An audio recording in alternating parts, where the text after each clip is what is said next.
Fayard. I'm originally from New Orleans, but I've been living in Mississippi for 20 years now. And I have a lot of history in Mississippi because, I don't know whether y'all know, but there are a lot of Fayards on the coast. And that's my family. My grandfather had a little seafood and butcher shop in Bay St. Louis called Little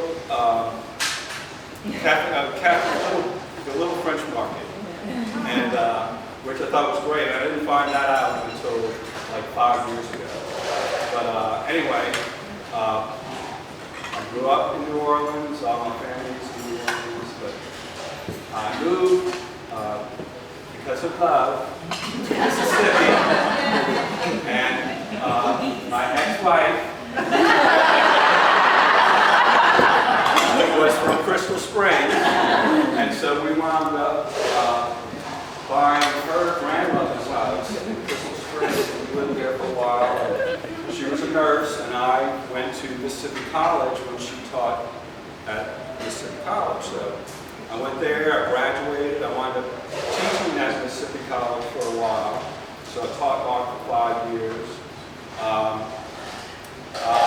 Before I even got into real art, I was into the mental health industry. So I worked in psychiatric hospitals for many years, because I was trying to cure myself. It didn't work. I'm not the only one that's working in psych hospitals that are trying to cure themselves. They shouldn't. A lot of times we would say that the only, it's hard to tell which side of the desk the person is supposed to be on. I can say that now because I've paid my dues. I did that for like 20 years, and during that time I was still pursuing my art. This is before I went to school. Why am I an artist? I'm going to steal a line from Paul Gauguin. He said, "I'm an artist because I'm terrible at everything else." And Paul Gauguin was less terrible at everything else than I am. But anyway, I really love the idea of connecting with people. The reason why I paint is I find a scene something to me that I feel is beautiful. I want to share it. Okay, and so that's my way of doing that, is connecting. We were just talking about how personal art is. That's what's so, and when I was teaching art, I was really sad because I had to grade people for art. And how can you grade art, right? It's like, you like that, I like that. I can't say you're wrong for liking that, right? And so it was tough. It's actually tougher to grade, to be an art teacher, I think, than to be like a math teacher, because you just, it's either right or it's wrong. But in art, it's such a gray area. So, but I was a good, lenient teacher. I thought the main thing was that people tried. I thought if people tried, then they got effort, and they benefited from it. So I really, there's a great book called Art and Fear. Is anybody in here an artist? I see some people being honest. Well, I think that even if you don't say that you're an artist, that you are an artist, because art is all the way that you look at life. And the purpose of art is to help you enjoy life more, get a greater perspective. Sarah, my fiance here, her lovely grandfather was Carl Wolf, and he taught at Belhaven College, at Millsaps, I'm sorry, at Millsaps College, and the president, they wanted to, this was during the 40s, and they were trying to save money, and they were going to stop the art department. And so they called him in. It was just him and William Hollingsworth at the time. And they said, "Tell me why we should continue the art department. What good is it? What good is art?" And he said, "Well, it helps people to make decisions, to think for themselves, to decide, to think critically, right? And in other words, what's bad, what do I want to do, how to get from point A to point B. So it's about goals, right? And right now in the business industry, y'all might be familiar, they are looking for people who have artistic backgrounds because they are liable to think of something that would never occur to somebody within, you know, inside the box. They're looking for somebody thinking outside the box. So he told the president that, and the other thing he said is that the purpose of art is to expand your soul. And the president said, well, that's a very good thing. We're going to keep the art program. So I firmly believe that everybody is an artist, whether you call yourself an artist or not. I believe that everybody should have something that, whether it's creating beautiful food, or the way they dress, or the way, whatever it is, something, and I'm sure everybody does, something that you care about, and that you feel makes you feel good, right? And that you have a certain amount of control over, because, I mean, for me, that's the only thing I have control over is this space, you know, and it's a wonderful feeling to be able to do that. So I'm able to connect, I'm able to share, and we were watching the thing the other day. Y'all might have heard of this guy. His name is Eckhart, and he said, he's a spiritualist. He's really kind of a Buddhist guy. If you haven't heard of him, I just found out about him. I would recommend it. And, you know, he talks about people who have everything that they think they wanted in life, and they're still not happy, you know.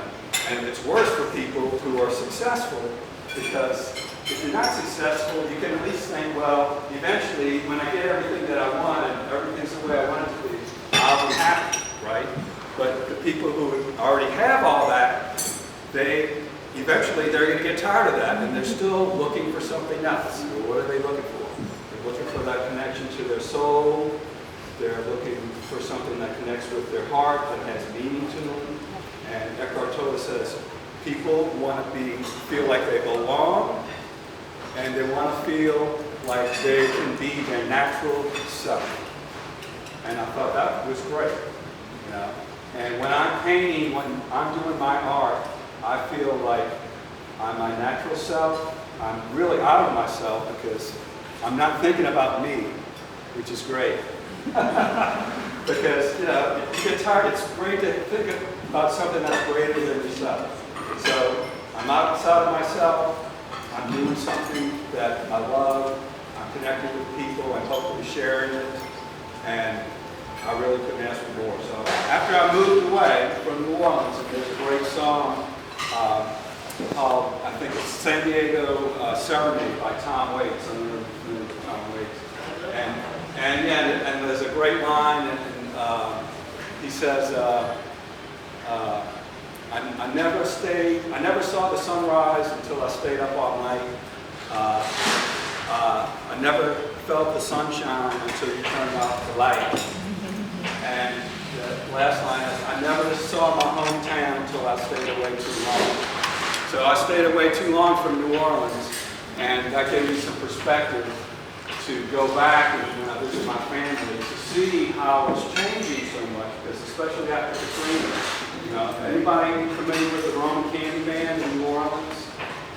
No? Well, anyway, he's the last vendor that uses a mule-drawn wagon that goes down St. Charles and all over, mostly uptown.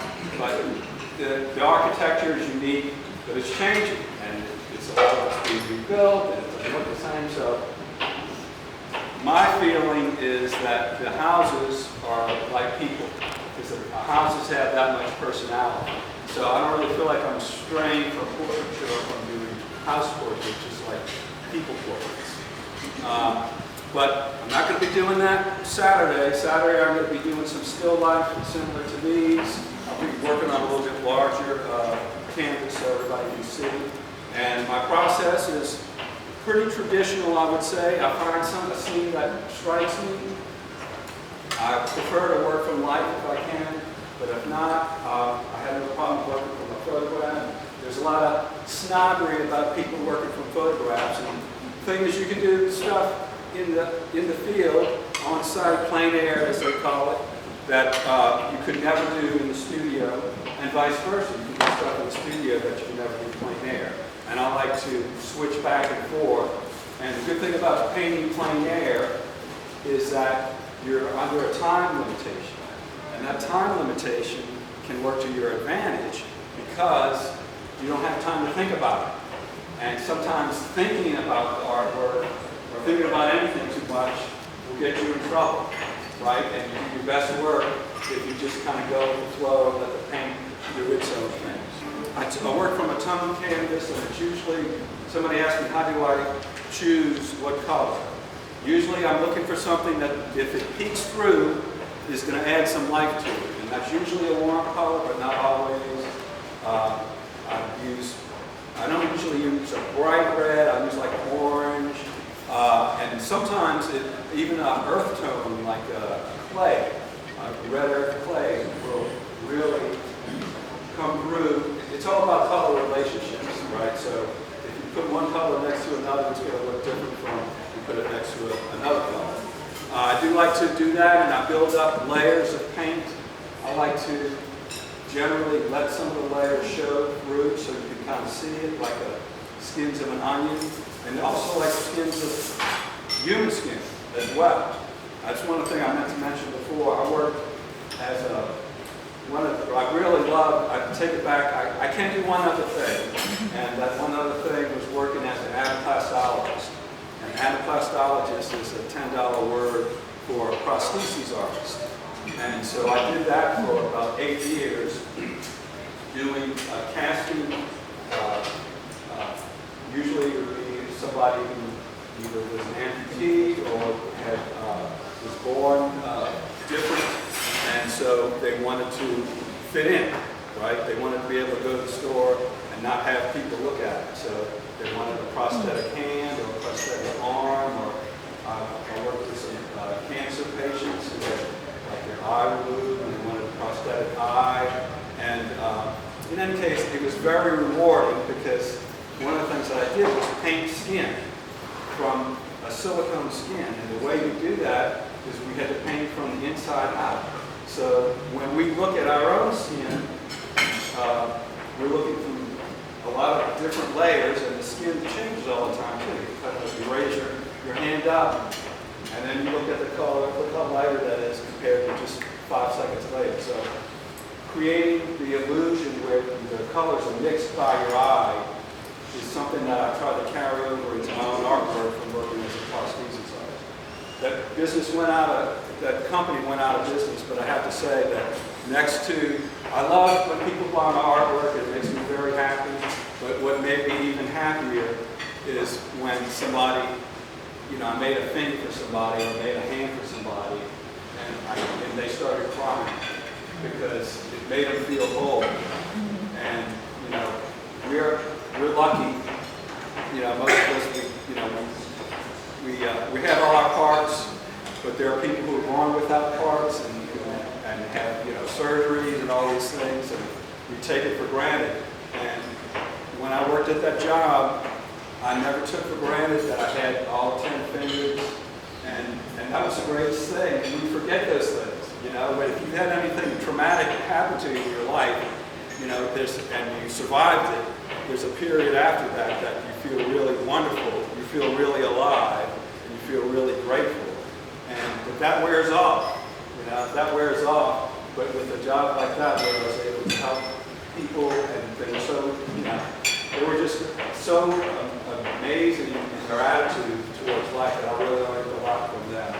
And I try to carry that over into my artwork today. And that's one of the reasons why I like to use layers, is it tells you about the process, something behind what's going on. So this particular piece, talking about, I happen to have 3 sisters, and this piece is called 3 Sisters because, to me, each one of these houses has its own unique personality, and it's reflected by the people that live there.